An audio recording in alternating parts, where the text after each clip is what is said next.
In an interview with Foreign Minister on Tuesday afternoon in Belmopan, the issue of the Sarstoon River arose, in which he explained why, some months ago, he was persistent in discouraging Belizeans from going to the area in southern Belize. In the past months, when I had been advising people against going, it was because I was fearful that if they weren't, there could be an accident and people would get hurt. So the efforts we have been expending is completely with a view to trying to ensure that nobody will get hurt. And so we work with the Guatemalans to that end.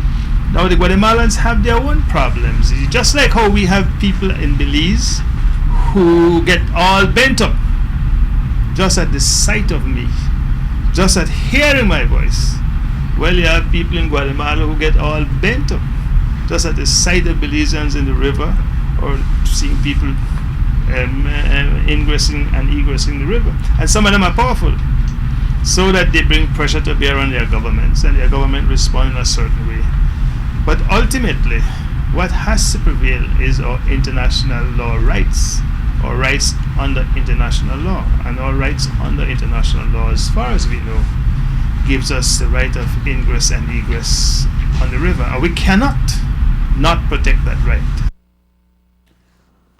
Minister Elrington went on to update the media on what the current position is between Belize and Guatemala surrounding the use of the Sarstoon.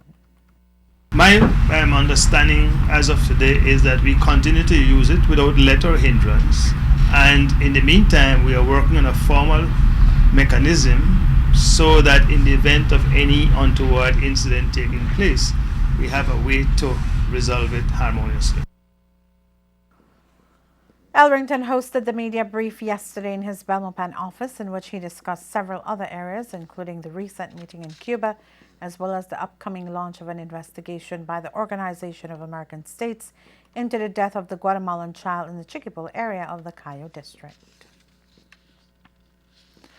Last week, the People's United Party had ventured out to the Sarstoon on what they had classified as an educational trip for the officials of the party. It went without incident, as explained by the leader of the opposition, John Briceño. About a week prior to that, however, two media houses went on a similar trip to the Sarstoon, and they were denied access to the area and turned away. The Prime Minister had expressed disappointment in the incident and had indicated that the military had not been given any notice of any changes, although officials from both Belize and Guatemala had recently returned from bilateral talks in Istanbul, Turkey. Foreign Minister Wilfred Elrington, in an interview yesterday, gave the same update, as did the Prime Minister, on the heels of the incident with the media at the Sarstoon. We haven't heard from the armed forces, but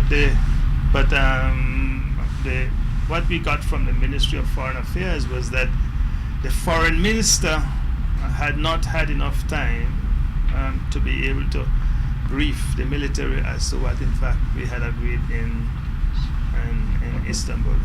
He was traveling, and so, you have the chain of command. People are not going to do things unless they get instructions. That is the explanation we got. Prime Minister Dean Barrow had told the media that the excuse of the Foreign Affairs Minister in Guatemala was that he had not returned home yet, which Prime Minister Barrow says was an unacceptable one.